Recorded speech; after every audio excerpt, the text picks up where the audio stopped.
Bismillahirrahmanirrahim. Assalamualaikum warahmatullahi wabarakatuh. Innalhamdulillah nahmaduhu wa nasta'inuhu wa nastaghfiruh wa na'udzubillahi min syururi anfusina wa min sayyiati a'malina may yahdihillahu fala mudhillalah wa may yudlilhu fala hadiyalah.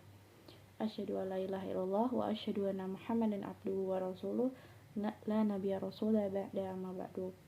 Pertama-tama mari kita panjatkan puja dan puji syukur kita atas kehadirat Allah Subhanahu wa taala yang telah memberikan kita rahmat, hidayah serta inayahnya kepada kita saat ini sehingga kita masih bisa sehat walafiat sampai sekarang.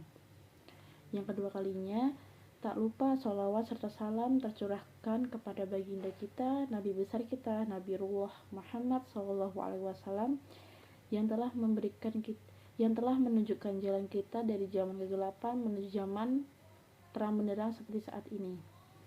Yang ketiga kalinya saya ucapkan terima kasih untuk kesempatan kali ini. Saya akan membawakan tausiah yang berjudul tentang larangan berpacaran dalam Islam atau pacaran itu sendiri. Nah, seperti yang kita tahu, seperti saat ini, fenomena saat ini bahwa banyak di kalangan remaja yang sangat sudah biasa dengan hal pacaran. Terlebih lagi dalam lingkungan remaja-remaja di Indonesia saat ini. Karena jangankan untuk dari masalah anak itu sendiri, ketika kita kumpul bersama keluarga, banyak yang menanyakan, contohnya saya, kenapa belum punya pacar, kenapa ditolak, atau mungkin karena nggak suka gitu.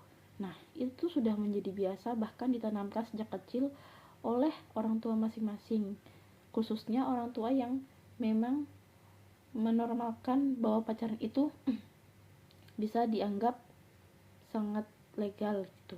Nah, dari yang bisa kita lihat sekarang ini, bahkan dalam pengawasan orang tua pun pacaran tidak termasuk hal yang berbahaya ataupun hal yang bisa membuat kita menuju kepada dosa yang besar. Nah, padahal larangan untuk berpacaran atau berdua-duaan itu sendiri sudah jelas dijelaskan di dalam Al-Quran yang sering kita dengar, la taqrabu zina, maka janganlah engkau mendekati zina. Nah, kenapa saya mengatakan itu? Karena semua aktivitas berpacaran itu kebanyakan berdua-duaan, sedangkan kita sebagai wanita muslim tidak boleh berduaan dengan lawan jenis. Karena ketika kita berduaan dengan lawan jenis, yang ketiganya itu adalah syaitan, dan pasti itu akan membuat kita tergoda ataupun menjadi hilang akal gitu ya, intinya maksudnya. Nah, dan dampak dari banyaknya dari pacaran sampai saat ini, banyak berita-berita yang bahkan seorang remaja membunuh pacarnya sendiri karena pacarnya memberitahukan dia bahwa dia hamil. Nah, perilaku seperti inilah yang ingin dihindari oleh agama Islam, karena berdua-duaan saja itu sudah termasuk dosa, apalagi sampai bersentuhan dan bahkan berhubungan, yang sangat-sangat kita hindari saat ini. Nah, untuk kedepannya lagi, kita bisa melihat bahwa fenomena-fenomena tersebut juga tidaklah asing sekarang. Banyak sekali yang bahkan yang berpacaran awalnya memang cuman berhubungan lewat sosial media, bertemu dan akhirnya saling suka dan mulai menjalani rutinitas berpacaran, seperti awalnya berpegangan tangan, lalu berpelukan, lalu bisa menjadikan ke hal-hal yang lebih dalam sehingga anak tersebut bisa sampai hamil, ataupun bisa saja lebih parahnya kalau anak zaman-zaman sekarang ini banyak yang bahkan berani melakukan aborsi berkali-kali demi agar terlihat tidak hamil.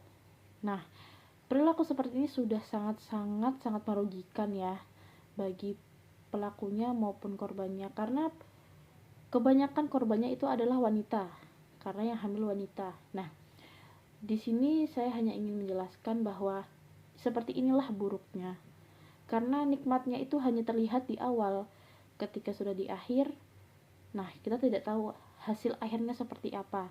Nah, Dan kebanyakan dari para pekorban ini banyak yang mengatakan bahwa aku akan menikahimu di masa depan, tapi ternyata saat masa depan belum tentu orang yang kita pacari sekarang itu menjadi jodoh kita. Nah, bagaimana bisa menjadi jodoh ketika langkah untuk bersanding itu sudah salah? Nah, bisa jadi memang karena memang bukan jodoh gitu kan. Nah, dan larangan sendiri ini juga sudah sangat-sangat kita sering dengar dimanapun saat ustadz bertausiah. Nah, yang ingin saya sampaikan hanyalah bahwa kita sebagai, terutama untuk kaum perempuan, jagalah martabat, jagalah apa yang harus kita jaga, dan janganlah kamu mau tersentuh oleh laki-laki yang bukan mahram.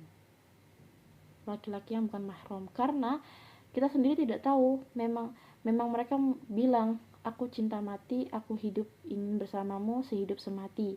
Nah, tapi ketika sudah mendapatkan apa yang mereka inginkan, ternyata semua itu hanya omong belaka.